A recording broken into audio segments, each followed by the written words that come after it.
Okay, MCT4C, welcome, lesson 7.1, day 66, uh, area of composite shapes. The 3-minute review is review of yesterday's stuff, sort of, solving problems involving the perimeter of figures. Ferd's on a canoeing trip. He starts at A, goes to B, then to C, and then back to A. What's the total distance? And he knows 2 of the legs and not the third. We can just add them up, except for we don't know how much this is right here. Right? This length is unknown. So AC is unknown. Otherwise, we could just add the 3 up, right? The distance is the perimeter. That's what we want to find. And so how do we get x? Well, it's not a right angle triangle, so we can't use Pythagorean theorem. How do we find this? Oh boy, to find x, we're going to need trig, right? And what trig will give us that one? Well, there's no angle side pair, right? So that means it's the cos law. And note to self, well, not to me, but you guys should be writing note to self. Note to self. Start studying for the exam.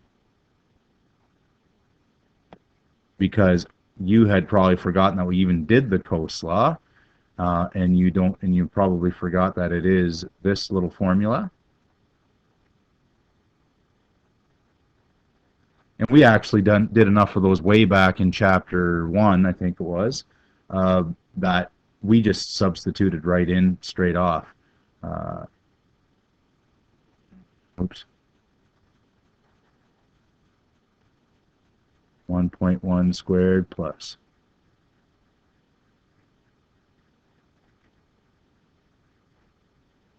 cos of the angle between them is 99. And remember, this goes into the calculator just like it appears in one step. Please don't try and do anything goofy like bits and pieces, all in one step, and you should get around 3.652 and change. Square root of that is about 1.9 kilometers. So that's 1.9, and then the total trip is, if I start at A, 1.1 plus 1.4 plus 1.9.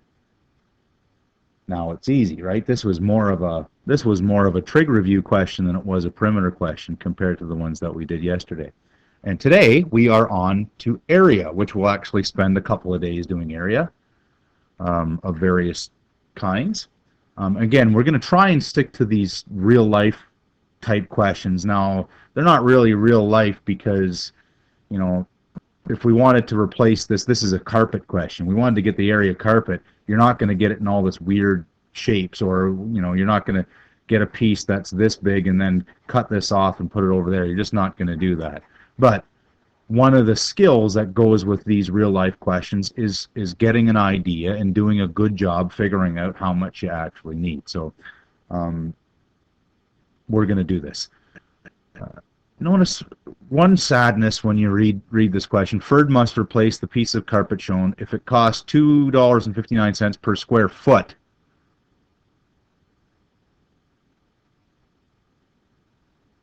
Sadness because, look, all these measurements were done in metric. Why didn't Ferd measure this in feet? Because Ferd's an idiot. That's why. And, of course, it gives us a chance to practice our conversion skills.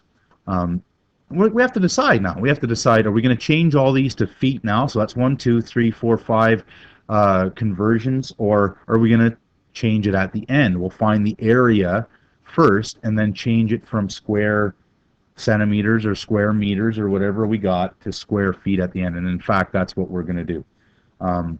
1 square meter.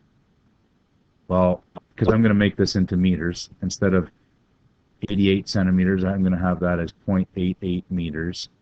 And I'm going to change all of these to meters.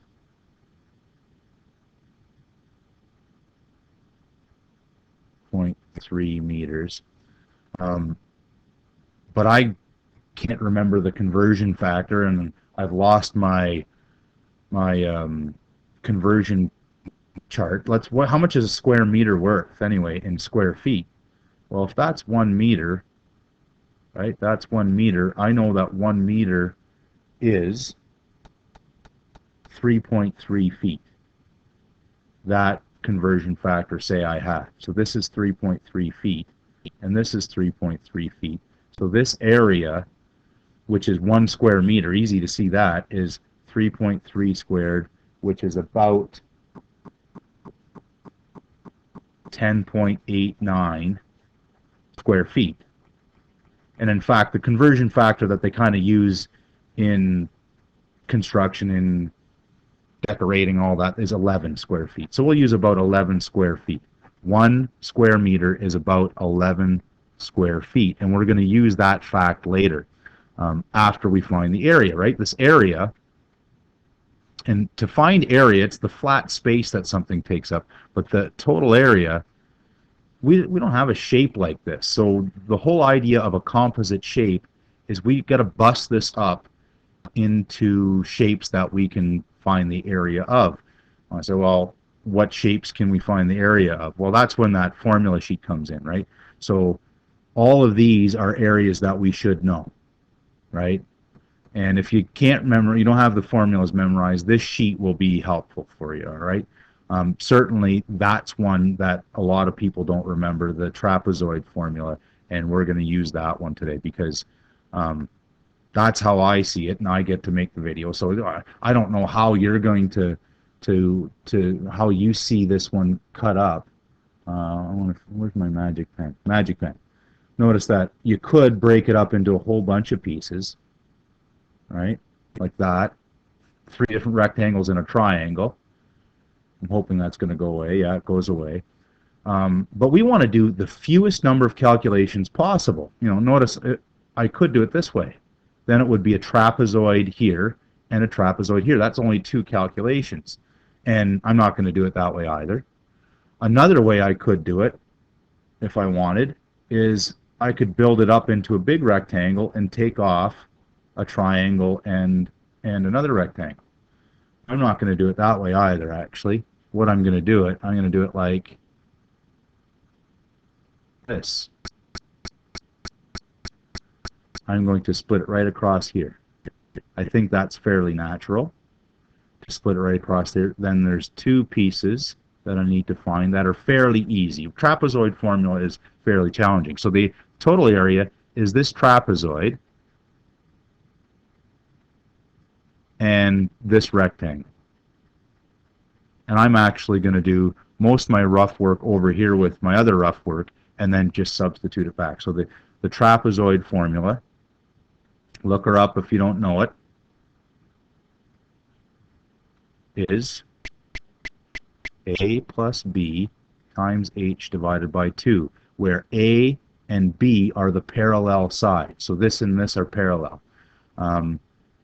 A was 1.36 meters and B was, what's that, 0.88 meters, right? This one's 0.88 and so this one's 0.88. We have to assume that this is rectangular, I suppose. The height, well, the height is this distance right there, and again, we're kind of assuming that that's a right angle. This part's 0.5, so the height's 0.7. And then I can bash that into a calculator, I think. Times 0.7, that's getting kind of messy there. A little bit nasty in my handwriting. And I got 0.889, and that, what are the units there? That's meters squared, right? Square meters for that trapezoid. And that was area A. Area B is this rectangle, which should be significantly easier. The length is 0.88. The width was 0.5. 0.88 times 0.5 is 0.44, just half of that, right? 0.44. And then I can get the total area. This is 0.889, 0.44, and I get that answer. Put that into a calculator. Is 1.329 meters squared. But notice I can't calculate the cost because this is in meters squared. Just over a meter squared of carpet, but I need it in square feet so I can calculate the cost. Well, what am I going to do? I've got my conversion factor. 1 square meter is equal to 11 square feet, but I have 1.329 square meters, or meters squared, right? And so how do I get that? I just multiply it by 11, which is 14.619 square feet. And so what's the cost? Well, each one of them costs $2.59. Tax included, unknown. Don't know that. Don't care. Haven't talked about tax, so good.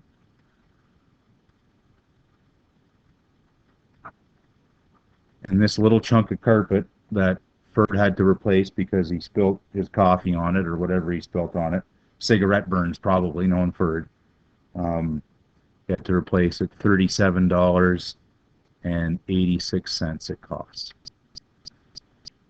Okay, that's it for example 1. No big worries, I don't think there. Nice, several step question.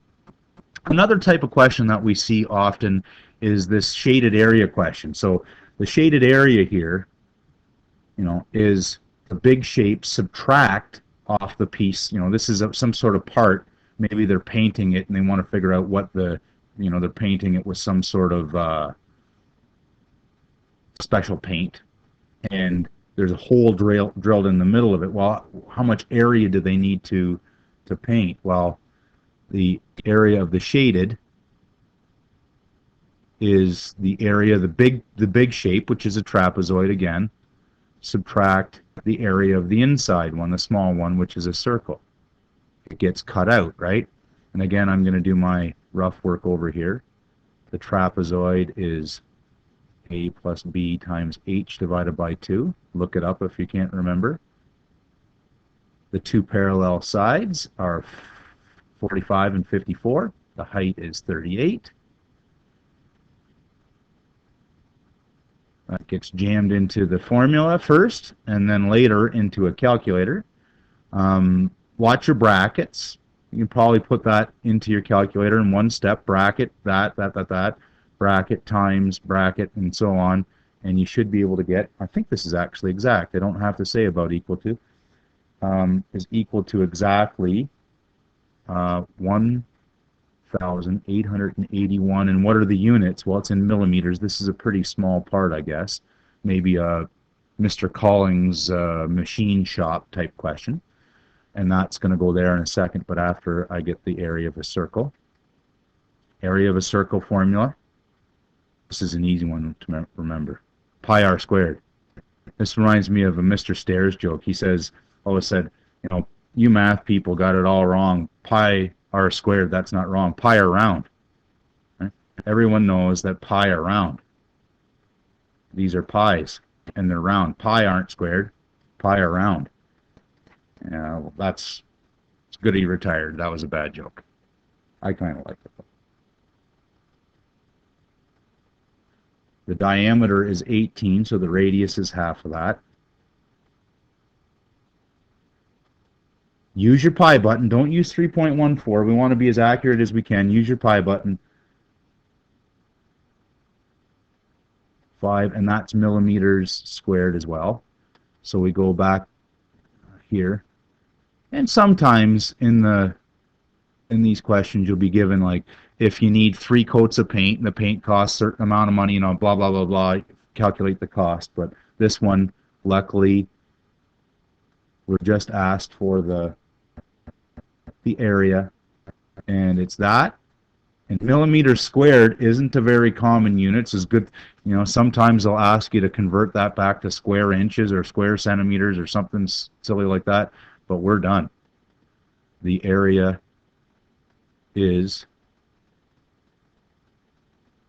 all right, and that's it, folks. Good luck on your area homework, and please, please don't do anything that I wouldn't do.